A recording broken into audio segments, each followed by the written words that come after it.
जल्दी बुलाकर लाओ। अकबर बीरबल की कहानी। बादशाह अकबर एक सुबह उठते ही अपनी दाढ़ी खुजलाते हुए बोले, अरे कोई है। तुरंत एक सेवक हाजिर हुआ।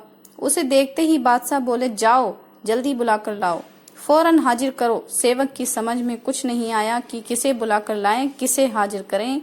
बादशाह से पलटकर सवाल करने की तो उसकी हिम्मत ही नहीं थी।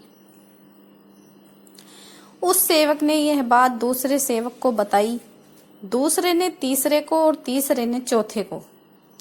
इसी तरह सभी सेवक इस बात को जान गए और सभी उलझन में पड़ गए कि किसे बुलाकर लाएं, किसे हाजिर करें। बीरबल सुबह घूमने निकले थे। उन्होंने बादशाह के निजी सेवकों को भाग दौड़ करते देखा तो समझ गए कि जरूर बादशाह ने कोई अनोखा काम बता दिया होगा जो इनकी समझ से बाहर है। उन्होंने एक सेवक को बुलाकर पूछा, क्या बात है भाई, यह भाग दौड़ किस लिए हो रही है? सेवक ने बीरबल को सारी बात बताई। महाराज, हमारी रक्षा के लिए हम समझ नहीं पा रहे हैं कि किसे बुलाना है। अगर जल्दी बुलाकर नहीं ले गए तो हम पर आफत आ जाएगी। बीरबल ने पूछा, यह बताओ कि हुक्म देते समय बादशाह क्या कर रहे थे?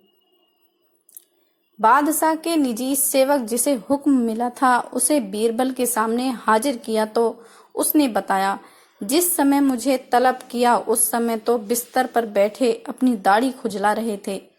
बीरबल तुरंत सारी बात समझ गए और उनके होठों पर मुस्कान उभर आई। फिर उन्होंने उस सेवक से कहा, तुम हजाम को ले आओ। सेवक हजाम को बुला लाया और उसे बादशाह के सामने हाजिर कर दिया। बादशाह सोचने लगे, मैंने इससे यह तो बताया ही नहीं था कि किसे बुलाकर लाना है, फिर यह हजाम को लेकर कैसे हाजिर हो गया? बादशाह ने सेवक से पूछा, सच बताओ, हजाम को तुम अपने मन से ले आए हो या किसी ने उसे ले आने का सुझाव दिया था?